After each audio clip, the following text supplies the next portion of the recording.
সকালে উঠেই কিন্তু আগে স্নান করে নিয়েছি, আর আজকে কিন্তু অনেক সকালবেলা শ্যাম্পুটাও করেছি, কারণ যেহেতু আজকে আমাদের ষষ্ঠী পুজো। তো হ্যালো এভরিওয়ান, চলে এসেছি কিন্তু নতুন একটা ভিডিও নিয়ে। আজকে যেহেতু আমাদের আতুর উঠবে, আজকে আমাদের ষষ্ঠী পুজো, সেই জন্য মা বললো সকাল সকাল উঠে কিন্তু স্নান টান করে নে, ঠাকুরমশাই আসবে নখ ছোঁয়ানোর জন্য। তাই জন্য সোনাকেও স্নান করিয়ে দিলাম, আমিও স্নান করে নিলাম। তারপরে যে বলেছিলাম যে কালকে বিছনা চাদরটা তুলেছিলাম, বিছনা চাদর কিন্তু কালকে আর পাতা হয়নি। আজকে একটা সুন্দর দেখে নতুন বিছনা চাদর পাতলাম। আর এই বিছনা চাদরটা কিন্তু আমি আমার স্বাদে পেয়েছিলাম, আমাকে পিসি দিয়েছিল, মানে আমাদের পাশের বাড়ির পিসি দিয়েছিল বিছনা চাদরটা। আমার ভীষণ পছন্দের একটা বিছনা চাদর।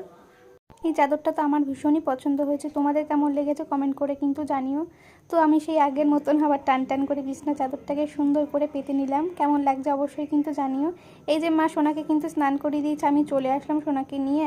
এখন ওকে কিন্তু সুন্দর করে সাজুগুজু করিয়ে দেবো, নতুন জামা কাপড় পরিয়ে দেবো। ঠাকুরমশাই চলে আসবে কিন্তু একটু পরেই।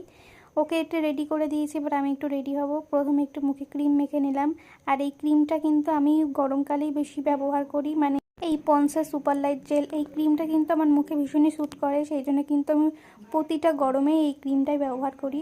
তারপরে তুষার কিন্তু গেছিলো আজকে ফুল আনতে, মা সকাল সকাল ওকে ফুল আনতে পাঠিয়ে দিয়েছে। তারপর ফুল টুল এনে ও ঘরে আসলো, এসে ওর সাথে একটু গল্প করছিলাম, গল্প করতে করতে কিন্তু রেডি হচ্ছিলাম।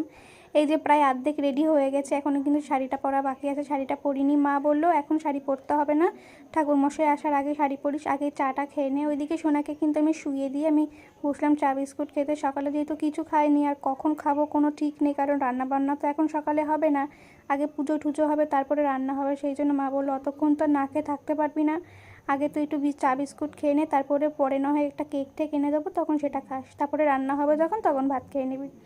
এই যে আমি রেডি হয়ে নিয়েছি, আর এই শাড়িটা কিন্তু আমার পাশের বাড়ির ননদ দিয়েছে, ভীষণ সুন্দর লেগেছে শাড়িটা, আমার খুব পছন্দ হয়েছে, সেই জন্য আজকে এই নতুন শাড়িটা ভাঙলাম। আর এই যে ঠাকুরমশাই চলে এসছে, এখন এখানে পুজোর সব গোছান কাছান করছে, ওইদিকে টুম্পা দিয়ে ফল কাটছে, ওইদিকে মাও কিন্তু নৈবেদ্য সাজাতে বসে গেছে। এই যে সমস্ত কিছু এখন কিন্তু প্রায় রেডিও হয়ে গেছে, দিদিভাইও চলে এসছে স্নান টান করে। এই যে দিদু আর ঠাকুমারও কিন্তু সকাল সকাল স্নান হয়ে গেছে। এইদিকে জ্যোতি চলে এসছে, জ্যোতি এসে কিন্তু আগে ভাইকে কোলে নিয়ে দাঁড়িয়ে পড়েছে, কারণ যেহেতু এখানে টুকটাক আমিও কাজ করবো, আমি তোকে কোলে নিয়ে থাকতে পারবো না, সেই জন্য জ্যোতি এসে আগে ওকে কোলে নিয়েছে। এই যে পুজো শুরু হয়ে গেছে, পুজো কিন্তু ঠাকুরমশাই ভীষণ সুন্দর করে করেছে, উনি কিন্তু পুরোপুরি একদম নিষ্ঠাভাবে পুজোটা করেছে, আমার কিন্তু খুবই ভালো লাগলো ওনার পুজোটা।